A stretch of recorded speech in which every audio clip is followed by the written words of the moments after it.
జూబ్లీహిల్స్ ఉప ఎన్నికలో రికార్డు స్థాయిలో నామినేషన్లు దాఖలయ్యాయి. మొత్తం 211 మంది అభ్యర్థులు 321 సెట్ల నామినేషన్లు దాఖలు చేశారు.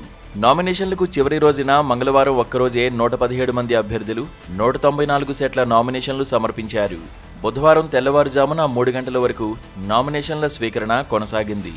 తొలి 6 రోజుల్లో కేవలం 94 మంది అభ్యర్థులు మాత్రమే నామినేషన్లు దాఖలు చేయగా, చివరి రోజు 117 మంది అభ్యర్థులు 194 నామినేషన్లను దాఖలు చేశారు.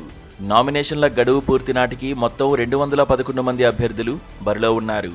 కాగా పలు అంశాల విషయంలో ప్రభుత్వంపై నిరసన తెలిపే వేదికగా జూబ్లీహిల్స్ ఉప ఎన్నికను వినియోగించుకుంటున్నారు. ఈ క్రమంలోనే నామినేషన్లు దాఖలు చేసిన వారిలో రీజనల్ రింగ్ రోడ్, ఫార్మాసిటీ భూ నిర్వాసితులు, నిరుద్యోగులు ఉన్నారు. ఫార్మాసిటీ కారణంగా భూములు కోల్పోతున్న 11 మంది రైతులు నామినేషన్లు వేశారు. ట్రిపుల్-ఆర్లో భూములు కోల్పోయిన రైతులు కూడా మూకుమ్మడిగా నామినేషన్లు వేసేందుకు వచ్చారు. కాగా ఎస్సీ వర్గీకరణను నిరసిస్తూ మాల సంఘాల జేఏసీ నుంచి 30 మంది నామినేషన్లు వేశారు.